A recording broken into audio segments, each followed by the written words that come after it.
Alright, everybody, what's up? It's Big Hot Rod and L Train coming at y'all. Man, it's the T Train show. Y'all know what time it is, man. What up, T? What up? Hot Rod. What up? L Train. Y'all know what time it is, man. It's the Breeder Hard. Welcome to another episode of 3 The Hard Way. We are back after a 1-week hiatus, Super Bowl hiatus, whatever you want to call it. But we were itching to get back behind the microphones, and I can't get back behind the microphone without my fellas. I got to introduce them, the host of the locker room, the influencer, Mr. Hot Rod, Rodney Young. What is going on, Hot Rod? But by the way, happy birthday, Hot Rod. Happy birthday. Appreciate it. What's going on? 3 The Hard Way 1 year Nation, older, my getting fellas. old. Yes, one more year around the sun. Y'all know who this is. It's your friendly neighborhood coach, and as I always say, you may not like what I'm saying, but you will listen. And the captain of our ship, Mr. Terrence Austin T. What's going on in your world, man? What's happening, 3 The Hard Way Nation, fellas? Good to be back. Let's get this ship underway. Let's go to sea. Let's go. You know what song is ringing in my head? One of those old school songs. Come on, Cavs. Do-do-do-do-do-do. Gotta make it happen. Come on, Cavs. Come on, Cavs. Oh, my That's goodness. it. Oh, my goodness. We gonna touch on the Classic. Cavs. Oh, But yeah. obviously there was a big game last week in the NFL that we didn't get a chance to talk about yet. So we're going to rehash a little bit of Super Bowl talk. A lot of people I talked to had different perspectives on the New England Patriots game versus the Seattle Seahawks. It's going to be interesting to get your thoughts on it. I got my own take living in Minnesota up here, the fallout up here of seeing Sam Darnold on that stage, fellas. Sam Darnold. Holding up that trophy when he was our quarterback last year. It hurts, fellas. I'm sure. It hurts, but we're going to talk about that. Give me your thoughts about the Super Bowl, man, whether you liked it, whether you didn't like it. What's going on with the Super Bowl? What you got? Oh, boy, I tell you, looking back on it, it was a defensive battle, okay? It was a defensive battle. Kind of underwhelming for me as far as entertainment and excitement. The best part about the Super Bowl for me was the halftime show with Bad Bunny, okay? Because the following day, my sailors were able to translate exactly what was being said, you know. All So right. I enjoyed the time show. But getting back to the actual game, Sam Darnold was 19 for 38 for 202 yards, 1 TD. He wasn't that great.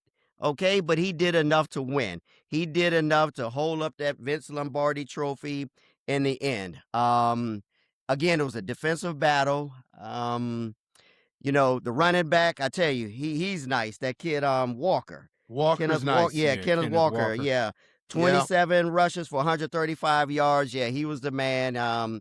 He ran, and he was very deserving of the MVP, okay, for that game. But looking back on it again, like I say, it was underwhelming as far as entertainment, but it was a defensive battle. There was times that the Patriots kind of reminded me of the Browns, struggling at the offensive line. I'm glad you said that. Yeah, struggling on the O-line. The wide receiver play wasn't that great. Drake May again, had a hard time. He was running for his life, but those Seahawks come after you. They come at you. Again, they were a great team all year. Taking nothing away from New England.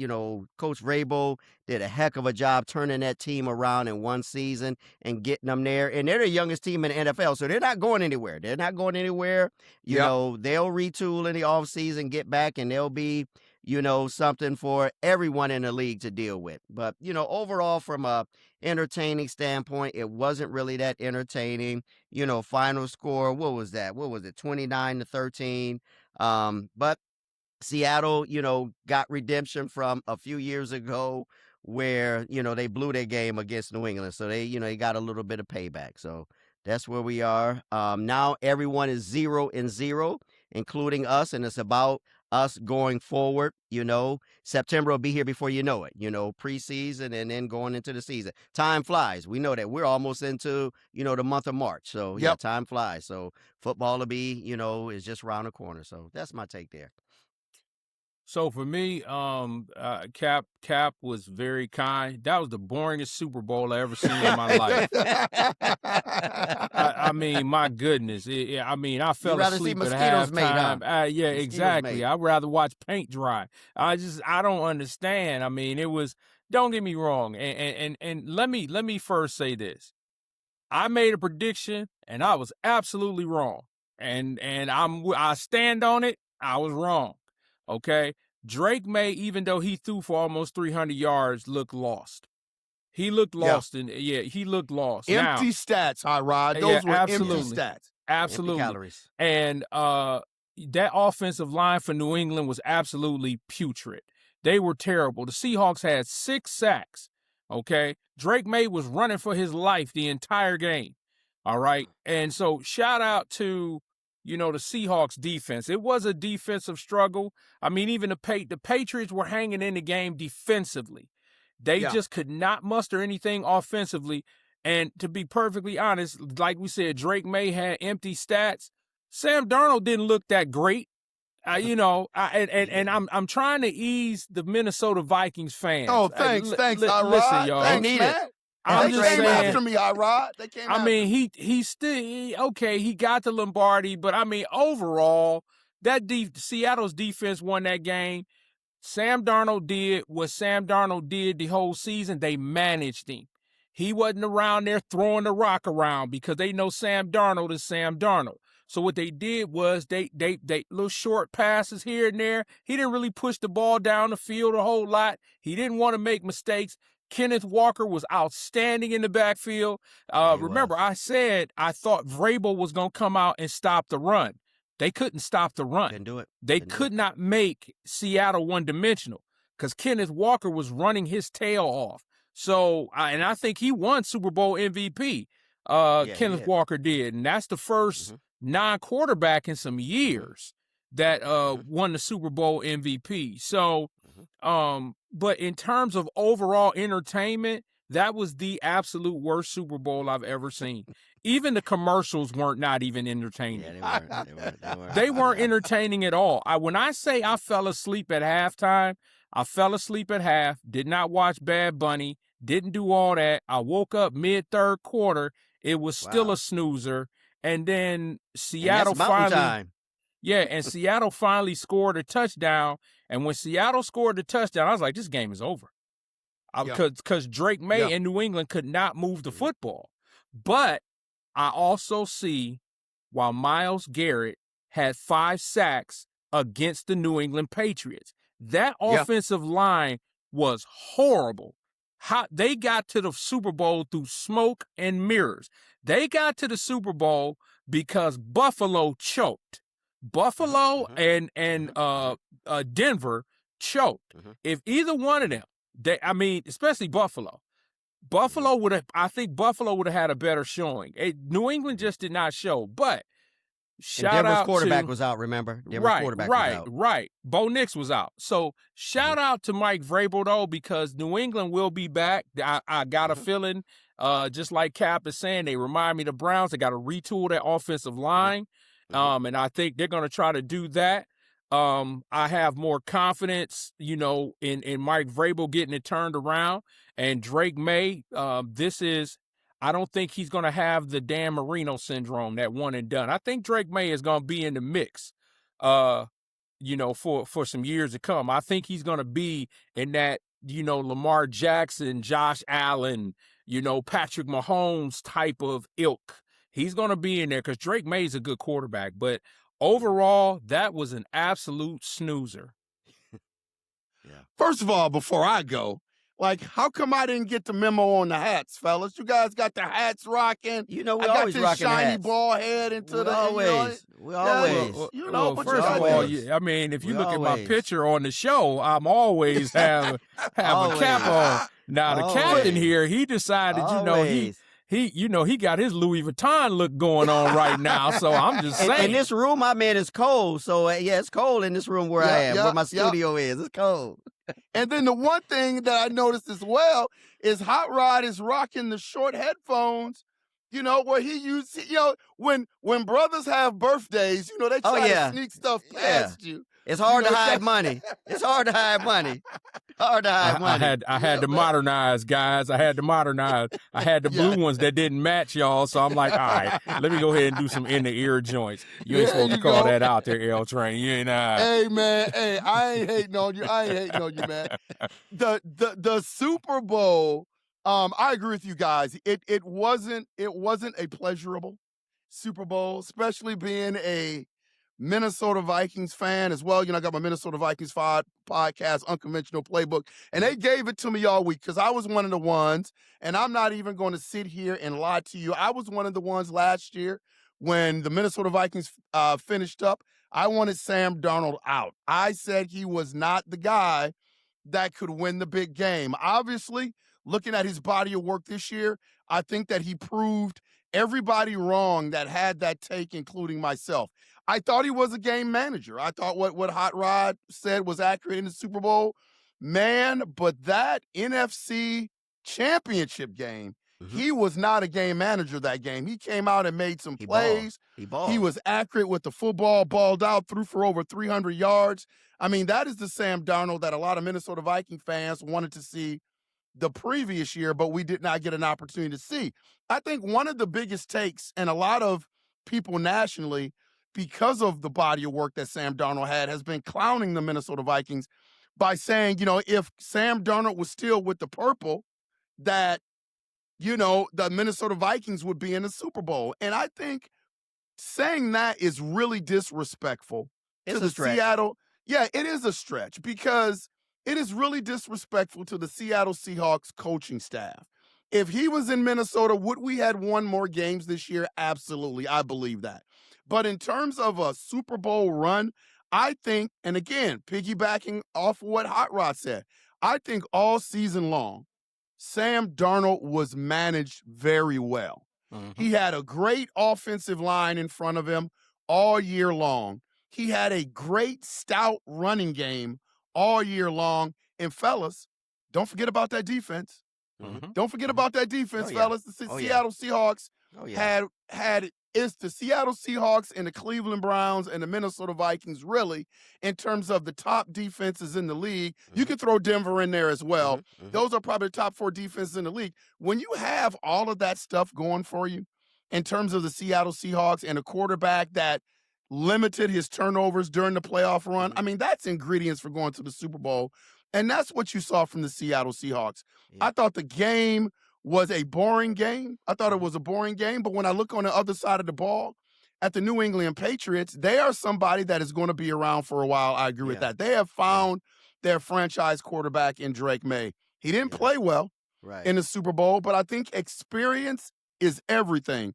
And for him to go up against that defense as a second-year starter in this league, man, that is a daunting task for a veteran quarterback, let alone someone that has been in the league for 2 years. So I don't think that's an indictment on Drake May. I think he's going to come back from that. I think he's going to learn from that. He's got a great coaching staff in terms of Mike Vrabel as a head coach who was on the Browns coaching staff the previous year, and we let him out of the building. So all in all, man, 2 good teams. I always, when I watch the Super Bowl and I watch teams that make a deep run in the playoffs, fellas, and I look at the teams that we root for, it seems like a different game. It really, really seems like a different game. I look at the defensive side of the ball. I think the Browns have nothing to hang their heads on as far as the defense. But I think when you look at the Browns or whether it's the Vikings or any other team that really came up short this year, it just seems like they are a long ways away from where the Seattle Seahawks is. What are your thoughts and feelings about that? Well, before we get into that, L Train, let me ask you this. You being up there in Minnesota, does this put the Sam Darnold's performance put any additional pressure on J.J. McCarthy going into next season and the expectations that you all, have of him going forward? Does this put additional pressure on J.J.? No. And how do you think he'll handle it? No. I think it puts a hell of a lot of pressure on Kevin O'Connell. Okay. I think the crutch that J.J. McCarthy is always going to have, or at least for the next year or so, is that he's 22 years old. Okay. You know what I'm saying? He's 22. He's young. He's the youngest starting quarterback in the league at 22 years old. And, So I don't think there is more pressure on him than it is Kevin O'Connell. Keep in mind the optics, I believe, the optics of Sam Darnold standing up there on that stage and winning a Super Bowl got Kwesi Adolfo-Mensah, our general manager, fired. Right. I believe because he was down at the Senior Bowl doing his evaluations of players. Right. He hopped on a plane, came back home, and he didn't have an office anymore. Found a pink slip. Yeah, his office had been emptied out. Yeah, his office had been emptied out. And so now the scuttlebutt up here now is that there was some sort of tension between Kevin O'Connell and Kwesi Adolfo-Mensah with the Minnesota Vikings. So now, supposedly, guys, they have removed the problem, which they are labeling Kwesi Adolfo-Mensah. And so now they have an interim general manager, and for all intents and purposes, you got B-Flow controlling the defense in terms of who they're bringing in free agency-wise and who they're going to draft. And you have Kevin O'Connell, the head coach, who's going to take care of the offensive side of the ball in terms of free agency and who they draft. So the pressure is extremely on Kevin O'Connell. I have never seen a coach so quickly fall from grace with the fans in terms of Kevin O'Connell and the Minnesota Viking fans up here, some of the stuff that the fans saw this year. So I think this is a make it or break it year for Kevin O'Connell. He has to make the playoffs next year. And I think also he's got to win a playoff game. So I think all of the pressure is on Kevin O'Connell. Okay. Gotcha. Yep. Yeah. So for me, hey, listen, I agree. But I do believe there's still just a minute bit of pressure on J.J. McCarthy. It is. Because of he may even put it on himself. He may even put it on himself. Well, the bottom line is J.J. McCarthy's got to come out and ball because the fans in Minnesota got a sour taste in their mouth standing there watching Sam Darnold hold up the Lombardi. And Minnesota said, we think, that, J.J. McCarthy is going to be that dude. Well, he wasn't. And now Jefferson's got to play a little better next year, too, to help him out. Jefferson's got to play a little better. Yeah, but you know what? Justin Jefferson can't catch nothing that ain't thrown to him. That's true. It goes back to, it's 100%. got to go back to the QB. Goes both ways. It goes both ways, okay? I think Justin Jefferson has handled this well because he's not being a diva about it. He's like, look, I got to get back to work. I got to do what I have to do. But you got to have a competent quarterback back there. And the thing is, the Minnesota Vikings spent a ton of money on that offensive line. A ton of money, okay? And so, and fans of Unconventional Playbook, I'm not trying to make y'all feel bad. I understand. Remember, I'm a Browns fan, okay? But J.J. McCarthy has got to come out next year, and he's got to ball out. He's got to ball out. So there is some pressure on him. Now, Kevin O'Connell, yes, absolutely. There's pressure on him. Now that you got rid of your general manager, there's no more excuses. That's what happened to Kevin Stefanski. We got rid of all the excuses. Nick Chubb wasn't it. Got rid of Nick Chubb. Baker Mayfield wasn't it. Got rid of Baker Mayfield. Deshaun. There was no more excuses. So it ended up pointing right back at the head coach.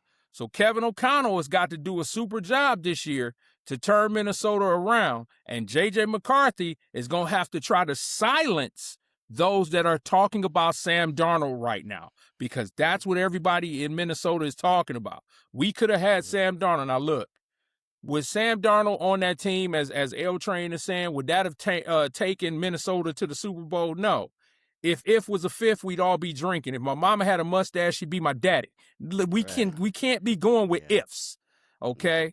He's not there. You guys let him go. You put the basket in, you put all your money on J.J. McCarthy, and there you go. Just like us in Cleveland, we putting all our chips in on Shedeur Sanders, okay? As much as the Cleveland media is trying to bring in all kinds of quarterbacks, they working overtime to bring in all kinds of quarterbacks. The Browns have already let it be known Shedeur Sanders is that guy. So we got to ride with him, okay? So just hold on, Minnesota. I think Minnesota will be able to turn it around. I really do. I think they'll be able to turn it around.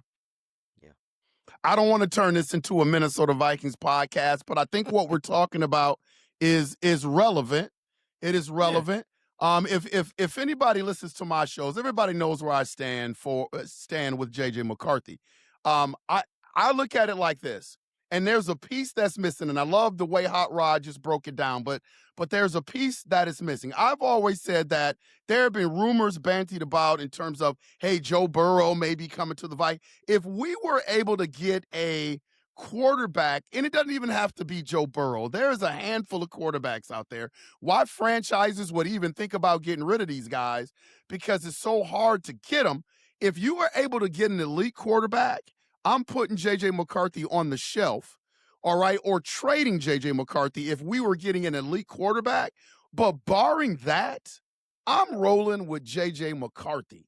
I'm going to give him another year, and I am rolling with the young buck. The problem, my only pushback on what Hot Rod said was, and I think he's right in terms of J.J.'s got to come out and ball. My question is going to be this. Will he get the opportunity? Like, I believe the pressure is so much on KOC that I think he's all in for 2026.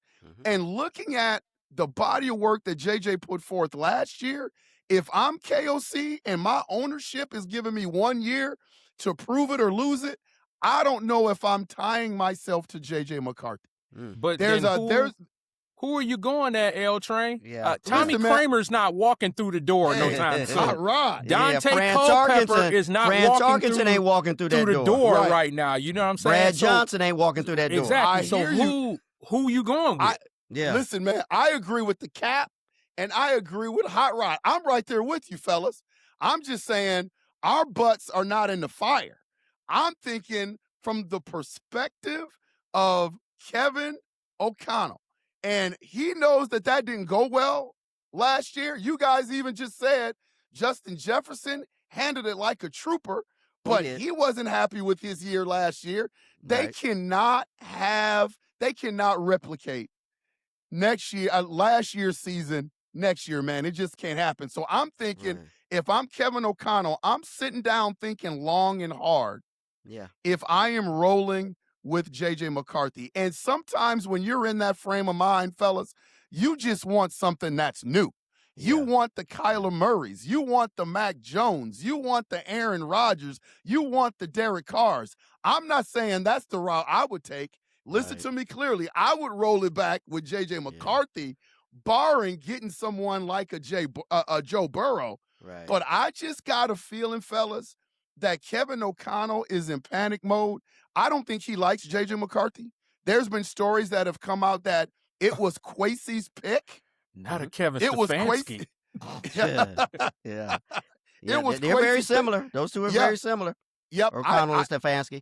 And he came out and said during his press conference at the end of the year, our quarterback room will be completely different next year, and it will be very competitive next year. Yeah. So And I also- already know what he's thinking.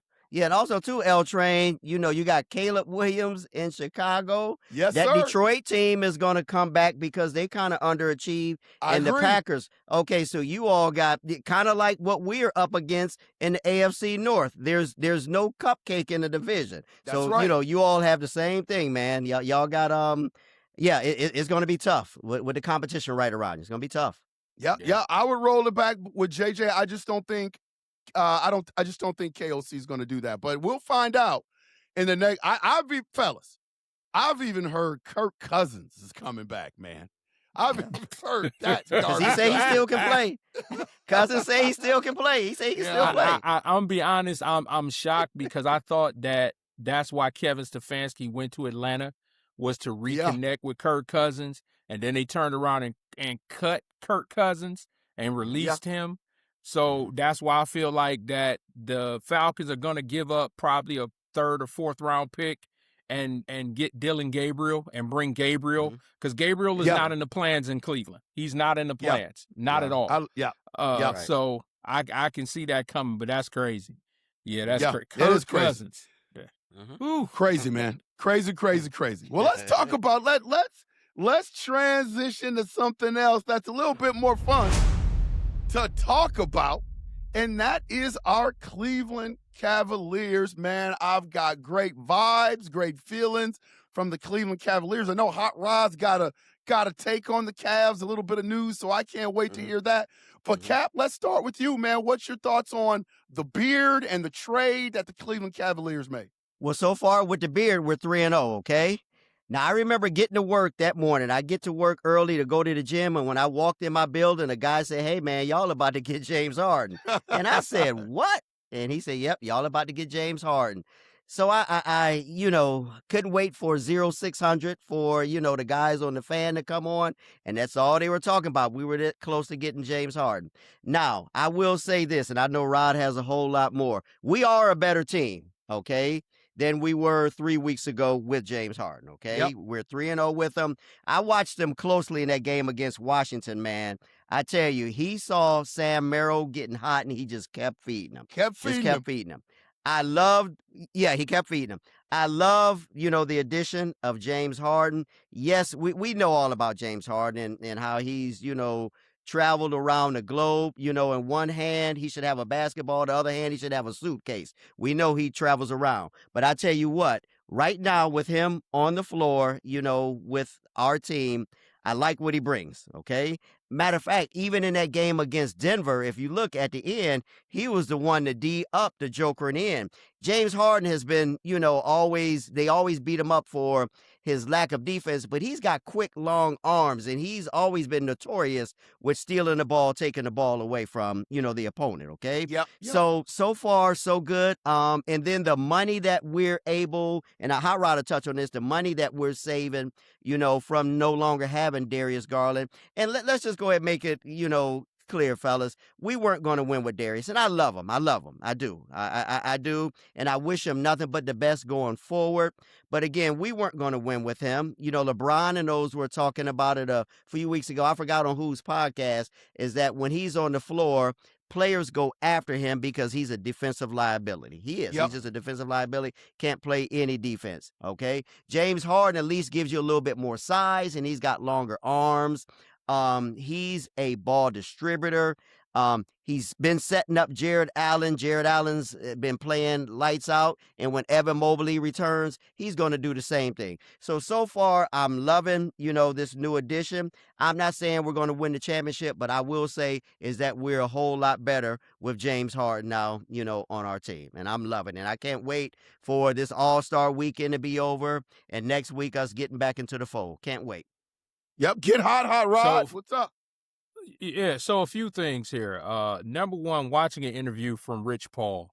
Rich Paul did an interview, and he basically, this trade was in the mix maybe a year ago. Wow. And Rich Paul sat down with Darius Garland and told him, this will probably be your last year in Cleveland. And he said it from a continuity standpoint, because he thinks that core four had run its course. And so he was preparing Darius for it. But some of the stuff that I dug up was that repaired toe of Garland is not healing properly. It's not healing correctly. And so the Cavaliers knew that they had an investment, over $100 million with Darius Garland. But also Donovan Mitchell is going to be coming up for an extension. And so the Cavaliers, basically, it was the same situation between Garland and Colin Sexton. They had to decide who was worth, putting the rest of their money in. Well, right now they said it's Donovan Mitchell. And so they went ahead and they traded Darius Garland. And as everybody should know upon this broadcast, Darius Garland is out indefinitely with the Clippers. They're going to let, man. And that's they're going to let him It's heal. unfortunate. So what that meant was Darius Garland was never going to play for the rest of this year. It was similar to what happened to Ty Jerome, not last year, but the year before. Ty Jerome had a foot injury, and he didn't play for the entire season. And I see the same thing with Max Strus right now, because you haven't heard anything from Max Strus. So Max Strus might be out. Okay, he may not. I don't know if he's going to show up, but. Getting to the James Harden trade, you have a first ballot Hall of Famer. You have a guy that still averages 25 points a game, that can score when he feels like it, even though he's 36 years old. He's 6'5", 6'6". He's a bigger guard. which means you can't just post him up, okay, like they were doing Darius Garland. He's a willing passer. Now you have where you taking the ball out of Donovan Mitchell's hands because Donovan Mitchell is not a natural point guard. So now you have a bigger point guard who can score, who can distribute. Now, we all know that at certain times, James Harden could not defense my mom, and my mom has been passed away for 10 years. We know he can't guard a Coke bottle at times. However, the way that Kenny Atkinson has this defense set up, when you have Jared Allen and Evan Mobley behind you, all you have to do is give some effort. And also, let's not look at just the James Harden trade. Let's look at the trade for Keon Ellis and Dennis Schroeder. Oh, yeah. Look at that. I like those because two. I like that. And then extending and turning into a full-time contract, Naquan Tomlin. Look at what they have done. Tomlin is an energy guy. He's out there. He's in passing lanes. I watched him against Washington. He was just harassing people. Okay. He's all over the place. Keon Ellis is a absolute lockdown defender. Okay, who can occasionally hit the outside shot. And Dennis Schroeder is a dog. Now he's played on a lot of teams, but his effort has never changed. He's the same guy. So defensively, when you take a Craig Porter Jr., a Dennis Schroeder, a Keon Ellis, Naquan Tomlin, you throw them out on the floor. Now you getting some defensive pressure, 94 feet of pressure. And you got the way that James Harden is playing now. I mean, right now, Jared Allen is playing at an all-star level right now. Okay? He's playing his best. He looks his level. best. Okay? And so hopefully Evan Mobley, because they scrapped the Evan Mobley project. And what I mean by that is, remember, they was trying to turn Evan Mobley into the second coming of Draymond Green. He's going to facilitate. He's going to do this. And I've been screaming all through the hills. That's not Evan Mobley's mentality. Well, Kenny Atkinson sees that's not his mentality. So now they're scrapping that. He's 30% from the three-point line. I told you, he's a shooter. He's not a maker. So now they're going to put him back in his regular role. I think, and I said this, guys, you can go back and look at other broadcasts. The Cavaliers are about to make a run. And I said after the All-Star break, they're going to make a run. You have to understand, James Harden hadn't had one practice with them. And the most impressive win that they had was against Denver. It was against Denver. It was against Denver. Right. With Jokic, with Murray. Okay. So that was impressive how they came out with that. Now, Jalen Tyson, who's going to get hurt by James Harden being there too a little bit? It's going to be Jalen Tyson. Tyson is not going to get as many looks as he's gotten before. Okay. And I agree with Cap when James Harden saw that Sam Merrill was on an absolute heater, when he saw that he went supernova, he just started finding him. That's the experience of James Harden. But the Cavaliers did not get James Harden for the regular season. The Cavaliers are betting for James Harden to step out of that old shell and be James Harden in the playoffs. That's what they're looking for, because Donovan Mitchell needed help, and Darius did not give it to him. James Harden should be able to give it to him. Plus, there's a trust factor with all the other guys on the floor. So I'm looking forward to these next 30 games. I'm looking forward. They got a couple games against New York. They have, I think, a couple against Orlando, and a couple against one against Boston, and two more against Detroit.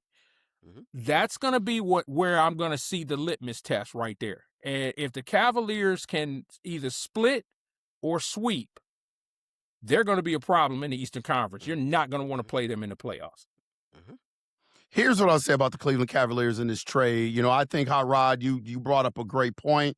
I think the crux of the trade is Dennis Schroeder and Keon Ellis. Everybody's going to focus on the beard, and the beard is a good trade, but those two, you brought in depth into your lineup of guys that can ball. They can play. And they're tough, too. And they're tough, too, man. And more importantly, fellas, you got rid of a malcontent. Yep. I have won 13 championships in my career as a coach. And the one common thread about all of those teams. A lot of people think, oh, it's coaching, man. And I think I've always said when things are going good, coaches get too much credit. And when things are going bad, coaches get too much blame. In my career, the common thread of my really, really good teams is that there were no malcontents and there were multiple force multipliers on those teams. And what I mean by that is guys that you can stick into a lineup that makes everybody around them better. That is James Harden. James Harden, there are going to be nights where you need for him to score. He's going to go out and drop 25, 30 points in a game if you need that. The other night, he didn't need to do that, but he dropped double-digit assists. Like Hot Rod said, he's 6'5", and he is a big 6'5". You're not going to be able to push him around.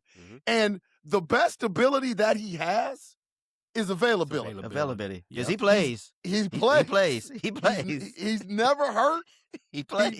He plays every night. Yeah, there are some times when things aren't going well. You probably don't want James Harden as a teammate. Right. But things are going well for the Cleveland Cavaliers. Here's what I want to warn Cleveland Cavalier fans about, because I know how basketball fans are. This is a long season. You play a lot of games in the NBA. And I know the Cavaliers are 3-0 right now. I'm happy that they're 3-0, but expect for them to drop some games. Like all the pieces that they've added, it's going to take some time for them to be consistent and learn each other. They haven't stubbed their toe yet, but my guess is there's going to be some challenges after the All-Star break where they may stub their toe a little bit. But I think they're heading in the right direction, fellas. They are going to be a hard out in the playoffs. And I'm going to save my hot take for my hot take with the Cleveland Cavaliers. But I agree with you. I think the Cleveland Cavaliers are going to make a run in the East. And I think the New York Knicks better beware, because the Cleveland Cavaliers are coming. Now, just to add, L Train, the Cavs have the best record since the 29th of December, okay? Yep. So they've been riding the wave even before, the trade went down. So that's a good point. Again, they're just continuing on. But since 29 December, they got the best record in basketball, okay? So my prayer is that they just keep riding that. And I hope, during these last few days that they've had off, they've gotten a chance to, have a few practices. Now, I know a few of the guys are away from the team out there in L.A., but again, gives us a little time to rest, gives Evan Mobley a little time to strengthen that calf, and also too get a few practices because I expect them to resume what they've been doing when they come out the gate in the second half in a few days from now. Yeah, So- Evan Mobley kind of scares me, man, because I don't know, him coming in if the team is playing well, will he fit? Like, that's going to be something that we're going to have to take a look at as well. Yeah. I've already said this before, is I feel like you cannot play Jared Allen and Evan Mobley on the floor together. I feel like you have to go one or the other. And I feel like you can put in Dean Wade at the 4, you can have Jalen Tyson at the 3, and you can interchange Mobley and Allen at the 5. You can interchange those guys. But I also look at the Keon Ellis, Dennis Schroeder trade. If you want to go back to the 2016 championship, they remind me a lot of J.R. Smith and Iman Shumpert. When the Cavaliers went and got them out of New York and brought them to Cleveland. J.R. was the shooter, okay, and I'm not saying either one of them is J.R. Smith, but defensively, they both could clamp down. And like I said, Schroeder and Ellis, they play some lockdown defense, and that's something that you need. When James Harden is having trouble guarding someone, you can always because we got to remember, Dennis Schroeder was a starting point guard in this league for many years. Yes, sir. Definitely in Atlanta. Yeah, so he knows about how to play the point guard position and how to distribute. I really, really like Keon Ellis. I did not know anything about him. I watched him, and just watching him, how he just hawks the ball and just he plays defense. That's just something that's in your heart when it comes to playing defense. And I'm watching him, and I'm like, okay. And then Naquan Tomlin is just explosive energy. If he could consistently hit an outside jump shot, Naquan Tomlin would be dangerous. You know what I mean? But defensively, he plays. But I agree with L. Train. Yeah, it is going to be some bumps in the road. There's going to Oh be some yeah, growing no doubt. pains. Always. You know, I'm not expecting for them to go 30-0, in No. these next 30 games. But what I'm Mm-mm. looking to see is when they play Detroit and Detroit gets physical, do they get physical back with Detroit like Charlotte did? Okay. When they play New York, will there be any jitters playing Right. New York? I Will don't they think play so. New York? Because here's the difference. Darius Garland played well in Madison Square Garden against Brunson. Neither one of them could guard each other. Now you bringing in James Harden, there ain't no way Brunson can guard James Harden. There's Right. no That's way. right. Okay? Right. Yep. And you can put Josh Hart on him as well. They can't guard James Harden. That's going to be completely different. So the dynamics of this team has changed. Boston got Vukovic from Chicago, and they're hoping that Jaylen Brown is doing a really good job. I mean, they're the sleepers in the East, Boston right now. I'm surprised they are where they are. But there's not one team in the East, now that we have James Harden, Ellis, and Schroeder, that frightens me at all. Nope. I think we can compete with any one of them. And then also, they play Oklahoma City coming back. That is definitely going to be a litmus test. And how the Cavaliers play Oklahoma City in Oklahoma City for the second time. Yep, great points, man. Great points. You touched on the whole J.R. Smith Shumpert trade. If you want to watch a really good story about that trade, it's funny that you mentioned that because Carmelo Anthony, his podcast, he had both of those brothers on his podcast, and they talked about from when they first heard about the trade to when they had to hop on a plane and head to Cleveland and intermingle with LeBron James and kind of the rivalry between LeBron James and Carmelo Anthony, man. It was a great podcast. Yeah. So if you have an opportunity to YouTube it and go and watch that podcast, man, it was a great story. I think it's for those called of you 7 out there, a.m. in Brooklyn. I think that's what it's called.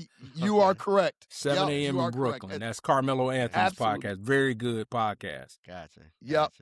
Absolutely. Not better great than 3 the podcast. Hard Way though, but it's No, all no, right. man, It's not almost Not even close. better than ours. It's Nah, not they're better than coming, ours. Sorry, Carmelo. Sorry, Carmelo. But hey, I got a couple of hot takes that I want to throw at you guys. And since we're on the Cleveland Cavaliers topic, I will start there. I like everything about this trade. I like the trade before the big trade. I like the personnel of the Cleveland Cavaliers. I like where they're going coaching-wise. We don't even have our big stud in there yet. Everything just kind of feels good, fellas. So this is my hot take about the Cleveland Cavaliers. I think within the next 2 years, the Cleveland Cavaliers are going to win a world championship. The Cleveland Cavaliers. Now, these hot takes are these are hot takes. I'm not playing it safe with these. Whenever you have hot takes, you got to put yourself out on a limb. I think the Cleveland Cavaliers are going to win a world championship within the next 2 years. And here's why I feel that way. I think King James is coming home. I think King James is coming home next year. And you add LeBron James to this bunch. LeBron James athletically, of course, is not what he was 10 years ago. But he still has the mind. He's a savant. He still has the court vision. He is another one of these force multipliers. So now you have 2 false multipliers on your team in James Harden and LeBron James. Try to stop that train, fellas. I think when I look at the Cleveland Cavaliers, they are built to have a guy like LeBron James come on there and make them a better team next year. What are your thoughts? You know what comes to mind, L Train, years ago when the Lakers had added Gary Payton and Karl Malone, remember, to that squad? Yep. And, they went to the finals. I think you're onto something, and Hot Rod has spoken to it. And the guys that I listened to on our couple, podcasts was talking about that as well. LeBron returning, because LeBron said something the other night after that game where he scored a double-double. He was the oldest person to score a double-double or a triple-double, one or the other. He just, he basically said, hey, I got a lot of basketball left. And I think the Lakers, under their new management, are going to move on from LeBron. They are going to move on from him. So how about a storybook ending, him returning to Cleveland? Now, coming off the bench, is LeBron going to be willing to come off the bench and play 15, 20 minutes a night, maybe every other night? If that be the case, if so, I will gladly take him. And your hot take of us possibly winning again in a couple years isn't that far off. But it's got to be like, I think Hot Rod say, come in at the league minimal. You know, you're not going to start. We don't need you to play every other night, just 15, 20 minutes. And you're right. The basketball acumen that he has, the knowledge that he has, I can see it happening. Okay. I can see it happening. And, I'm all for it, but it's got to be the right fit. And we can't give up anything for him. We can't just come here. And again, come off the bench. Can you imagine LeBron with the second team, with our second team? Yeah. Yep. So I think you may be on to something. What do you think, Hot Rod? I'm going to take your hot take, and I'm going to see you with a hot take. All right. Dan Gilbert is all in right now because he wants to win an NBA championship before LeBron returns. He doesn't want to wait till LeBron James shows up because right now his legacy is the championships that Dan Gilbert has will have is based on LeBron James. That is not how Dan Gilbert wants his legacy to be known. So Dan Gilbert is all in right now to win a championship before LeBron James comes back home. Number 2, I said this on the locker room. LeBron James can come back to Cleveland on the Cavaliers' dime.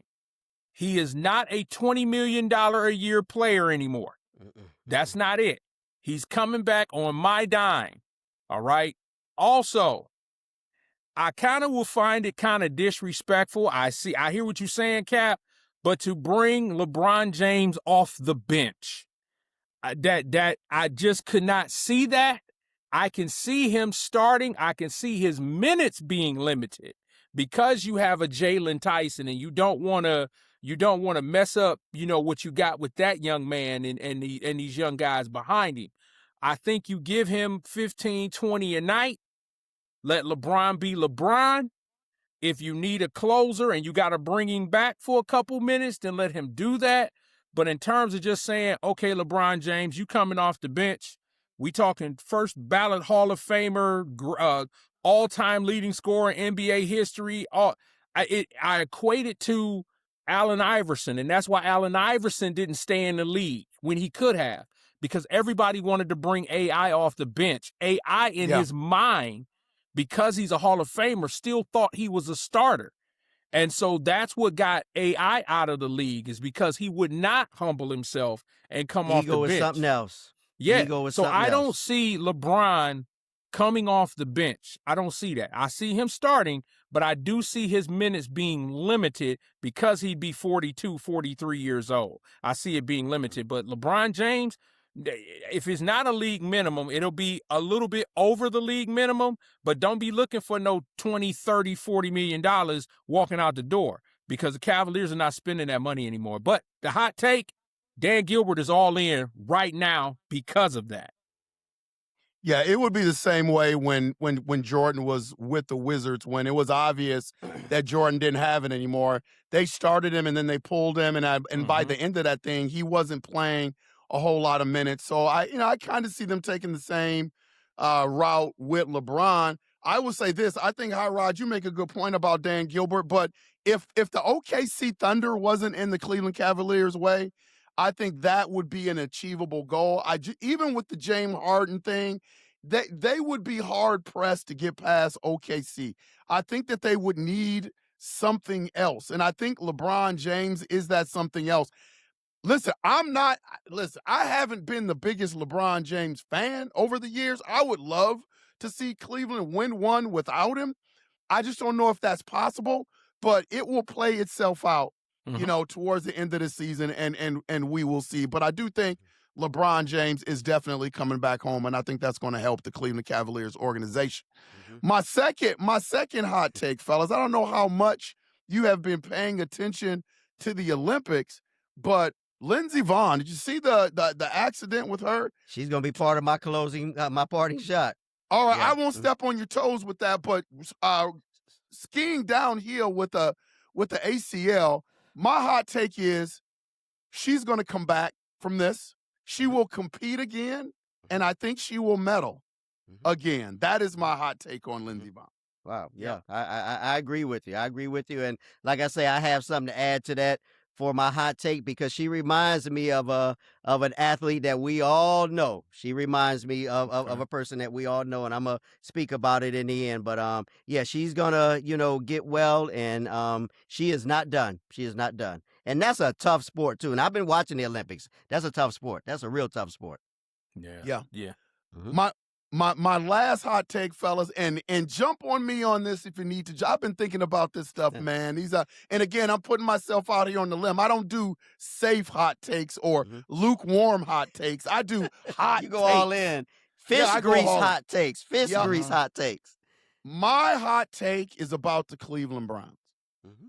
I feel that two things. I believe that the Cleveland Browns are going to be the most improved team in the NFL next year. That is my hot take. My second hot take on top of that is by the end of the year, Deshaun Watson will be the starting quarterback for the Cleveland Browns again.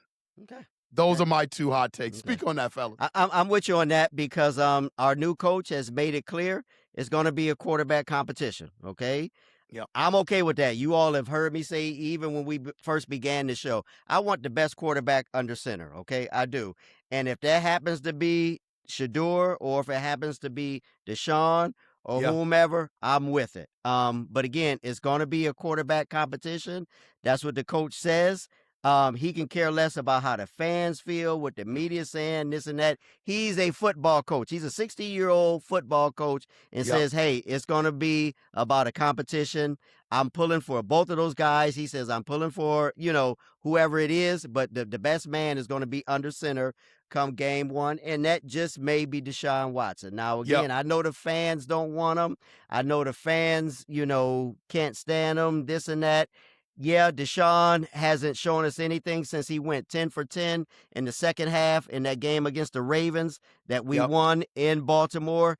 Despite that, he hasn't shown us anything, okay? Now, he's been healing for the past couple years. He's going to be ready come training camp, so we will see.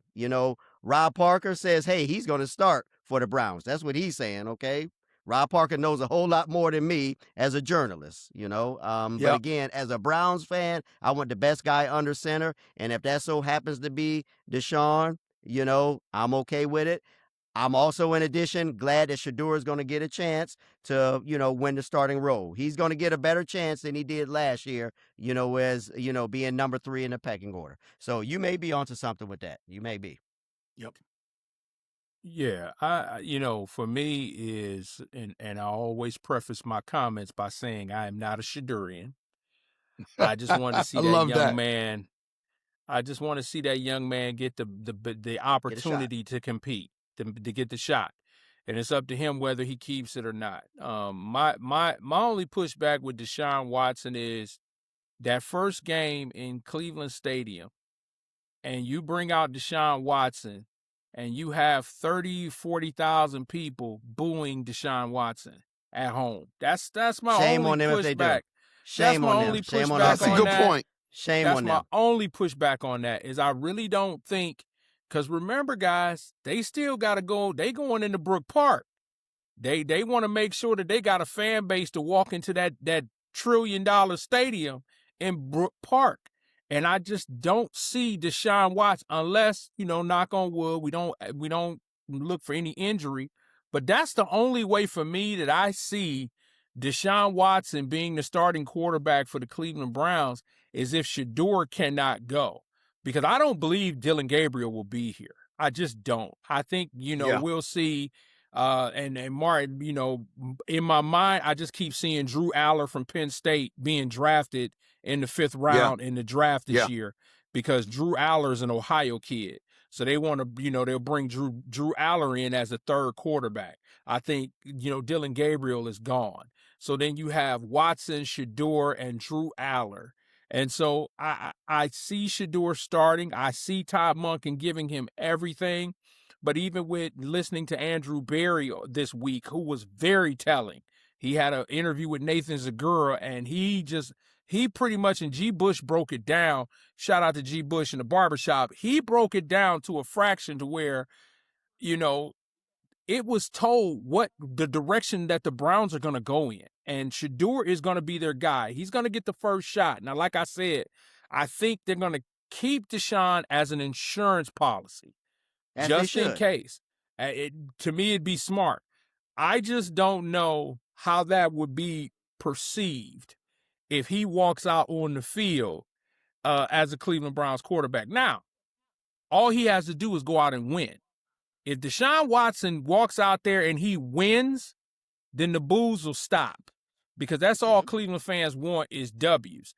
In terms of the most improved team, I ride with you with that one. I really believe that. Now, I'm not going to go out on a limb and give no predictions. That bit me in the booty last year. I'm not going to do that this year. But do I see the Browns being the most improved team in football next year? I do. Do I see them competing to winning the AFC? Possibly. Yeah. Possibly. I see them competing. I ride with you on that, L.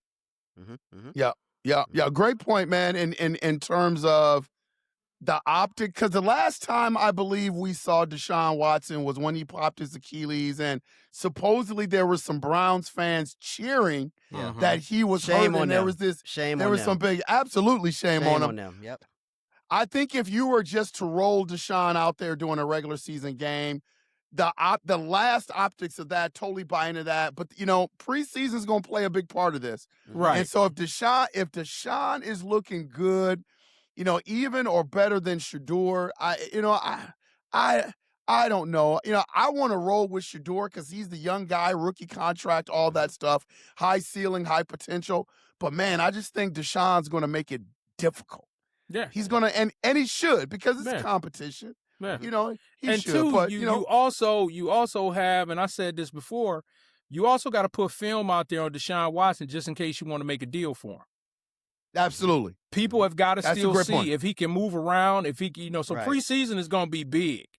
Okay, preseason is going to be big. If Deshaun Watson can roll around out there and throw the football and look like Deshaun Watson, that was with the Texans. Okay, now you got a competition, but you also have an insurance policy, and you also have a bargaining chip if you need to make some transactions. Because there's going to be some team out here that's going to need a starting quarterback, and why not Deshaun Watson? And that gets that money off the Browns' books. Andrew Berry's not dumb. He understands the business side of it. So you could have a team that can come up. Hey, it could even be Kevin Stefanski will come and get it. Don't know. You never know. You know what I'm saying? You never know. But you got to get some film out there, because he did pop his Achilles, and then he re-injured it. So you got to see if he's still able to go. Yeah. Great points, fellas. Great points. We'll keep an eye on all this stuff on 3 the Hard Way. You guys know how we roll out there. We don't miss too much of anything. We think outside the box. We're outside the box thinkers. That's right. All right. Now we got start one, bench one, cut one, erase one. I believe it is the captain's week turn this week. That's right. What do you got for us? Yeah, wifey gave me this category, okay? She's a little sports fan, so she gave me this category. All right. Okay, fellas. Athletes who talk the most trash, okay? Oh, this is going to be good. Trash talking athletes. And I came up with, there's a bunch out there to select from, but I came up with a few. So first and foremost, start one, bench one, cut one, erase one. We're going to start with the greatest, none other than Muhammad Ali, okay? Ooh, okay. Muhammad Ali, the greatest. Go with the champ. Next guy we're going to go with is Larry Bird. Larry Bird from, from French Lick, Indiana? French Lick, Indiana. French Lick. Remember him in the three-point contest? He walked in the locker room and said, which one of you ladies is finishing second? Which one of y'all is finishing second? Larry Bird knew he was going to win. So Larry Bird. Next, the Hall of Famer, none other than Terrell Owens. T.O. T.O. can talk trash with the best of them. T.O. And last but not least, I had to throw in a baseball guy, okay? And this one, y'all may kind of say him, but yeah, he did. Gary Sheffield. Gary Oh. Sheffield. Oh, yeah. Okay. Gary Sheffield. So again, we got the greatest, we got Larry Bird, we got T.O., and that outstanding outfielder who isn't in the Hall of Fame but should be, Gary Sheffield. Gary Sheffield. So those are my four. Start one, bench All one, right, cut Cap. one, erase one. Okay, Yeah. Cap. Okay. All right. Go ahead, Hot Rod. Hot Rod, you want to go first? You Go want me to first, go Hot first? Rod. I got it. Birthday boy? I Okay. got it. Yeah. So my start one is got to be the GOAT, the greatest of all time, the Thriller in Manila. You know, it's gonna be a chiller and a thriller when I get to Gorilla in Manila. Manila. Muhammad Ali. Okay. Number two is Larry Legend. Just the stories that I've heard about Larry Bird, telling Xavier McDaniel, hey, after this timeout, I'm going to get the ball, I'm going to go in this corner, and I'm going to shoot the ball in your face for the game. And then Xavier McDaniel said he turned around and he did it. Terrell Owens, I got number three. Terrell did a whole lot of talking on the football field. He's still talking. Terrell still think he's the greatest receiver of all time. He really does. And then I had to erase Gary Sheffield. Gary Sheffield was a talker. He was a big time talker. You know, big time talker. You know, I heard just a recent interview with him where he's like, "Can you still hit 100-mile-an-hour pitch?" He was like, "Nope." They said Barry Bonds said he could. He said Barry can't hit nothing. He couldn't hit nothing then. He can't hit nothing now. Gary Sheffield was a talker. So that's my Ali, Bird, Owens, and then Sheffield. Wow. Okay. All right, L. Train. Wow. Okay. Hey, I have to say, and I'm happy to say, I'm right in step with Hot Rod. Wow. Muhammad Ali. I will start Muhammad Ali, one of the greatest trash talkers of all time. I still go on YouTube and listen to some of his pregame fights and promotional stuff, and it is comic relief, fellas. It is comic relief. Larry Bird, one of the best trash talkers ever, but played it off like he really wasn't. A lot of people would be surprised that he would be so high on the list in terms of trash talking, but I would put Larry Legend up there. And then Terrell Owens, I would cut Terrell Owens. Terrell Owens, one of the highlights of Terrell Owens, not necessarily talking trash on the field, but when he was on First Take and it was Max Kellerman and Stephen A. Smith, and he told Stephen A. Man, Max is blacker than you. Stephen A. is still upset about that. Oh, Stephen A. is still upset about that. Yeah. You ain't seen Terrell Owens back on ESPN since that time, and that was funny. Yeah. And then Gary Sheffield would be who I would erase. So starting Muhammad Ali, I'm benching Larry Bird, I'm cutting Terrell Owens, and I'm erasing Gary Sheffield. Once again, fellas, three the hard way. We're all in sync. Mine are just like you all's. Exactly like you all's. Exactly like you all's. You know, the greatest. And then, you know, I bench Larry Bird, cut T.O., and erase, Gary Sheffield. Yeah. Awesome. And I forgot years ago where it was either in print, I read it, or there was in an interview. But I think Larry Bird mentioned, I think that the second time that he played up against Brad in the Bulls, he gave Brad credit for the way Brad D'd him up. Larry Bird did that. Larry Legend gave our own, the mayor, Brad Sellers, credit for, the defense that he played on him. He sure did. Yeah, but sure he also, shout out to Brad Sellers. He also told the Pistons, don't put no more white guys on me. He said, if you going to guard me, you guard me with a brother. That's Larry Bird. That's Larry Bird, yep. And he could back it up, too. He could back it up. He could back it absolutely. up. But all of these that we mentioned, ran their mouth, but they could back it up. I still give Gary Sheffield credit. Remember, he was with that Marlins team that beat us in 97, okay? Yep. He was with that Miami Marlins team that beat us in 97, and I forgot what game it was. It was either game 5 or game 6 that they played in Cleveland when it was about 20 degrees. It was about 20 degrees, and I think it impacted our players more so than it did the Marlins. But I still remember, I don't know who hit the ball, but Gary Sheffield climbed that wall and saved a home run, man, in the cold. With no sleeves on. So, yeah, he was a heck of a ball player, Gary Sheffield. He was a heck of a baseball player. Yep, and Yep. talk Yeah, trash. yeah. Yep. Honorable mention to Gary Payton. Okay, yeah, Let's not, yeah. yeah. Yeah, let's he not talked a lot forget of about trash the too. glove. Yeah, Honorable yeah. mention to the glove. Yeah. Yeah, But yeah. yeah, And another yeah. guy I started to put on this list, believe it or not, Steve Smith Sr. He ran his mouth constantly Oh on the football man, big field. time. Steve Mhm. Smith Sr. and was tough. Yeah. Too. Yep. Yeah, Yeah. Steve Smith Sr. Yep. absolutely. Yep. Nah, that was a good one, Cap. That was a Yep. good one. Trash Yeah. talkers. Way to Wifey start gave off. me that idea. She gave me that idea. Okay, shout out to Wifey. Nice You job. know? Nice job.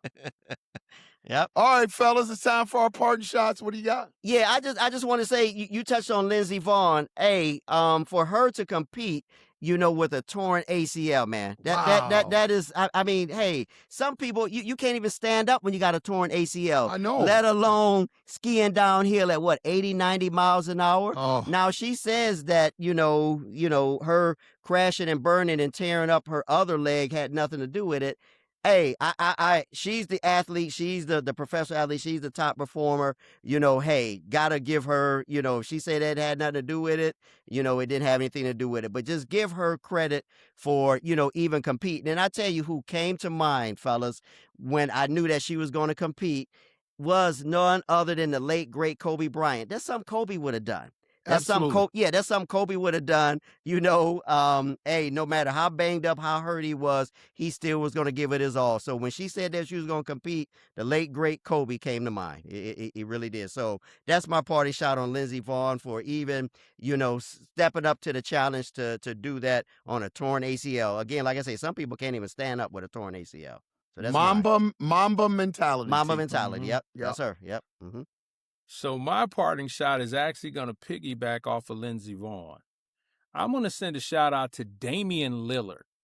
Damian Lillard won the 3-point shootout yesterday in All-Star Weekend after having a repaired Achilles tendon. He could not even jump. He was shooting with all of his arms, and he beat Devin Booker in the finals to win the 3-point shootout for the third consecutive year. Now, mind you, Damian Lillard hasn't been on the floor at all this year. The NBA gave him an exemption. But here to his credit, he went to the NBA and said, if y'all need me to shoot in this thing, I will. I have no problem in doing it. And they asked him afterwards, why did you do that? He said, because these people pay money to see stars. They want to see the stars compete. They want to see the stars compete in the 3-point shootout. They want to see the stars compete in the slam dunk competition. They want to see us compete. And so I wanted to come, and I couldn't run. I couldn't do anything else, but I can shoot the ball. So shout out to Damian Lillard thinking about the fans. But the fact of the matter that he's trying to shoot the ball on a repaired Achilles tendon, that takes a lot of guts, man. Yeah, it does. Yeah, it does. Yeah, especially when you're trying to come back, man. You can pop that thing again. I mean, look at Deshaun Watson. Look at Deshaun Watson had that double injury with the Achilles. So, yep. My parting shot is to the Unrivaled Basketball League, women's pro basketball league. There has been for years, everybody has been trying to figure out what can enhance the NBA All-Star game. The slam dunk contest is not what it was when we were younger, when it was Jordan and Dominique Wilkins and those guys going at it. Spud Webb going at it, and the 3-point contest with Reggie Miller, Larry Bird is now. So everybody's been trying to figure out what can we do to enhance the NBA All-Star Weekend. Well, the Unrivaled, they've got it figured out. Have you guys been watching this one-on-one tournament?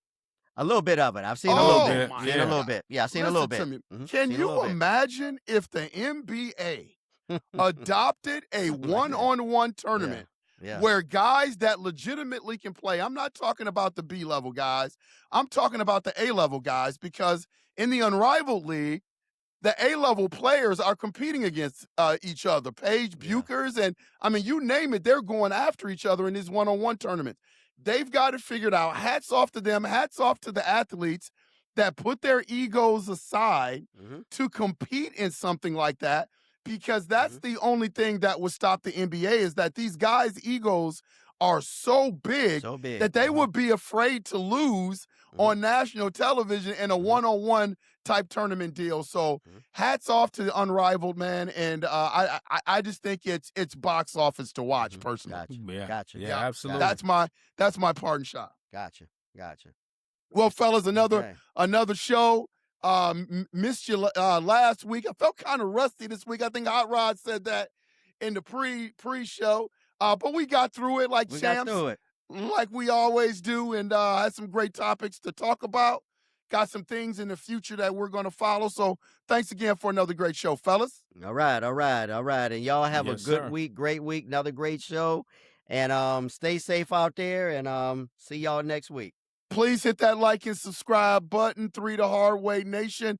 Please check out The Locker Room as well with our guy, Hot Rod, hosting that show. That is Hot Rod. That is Saturdays. What time?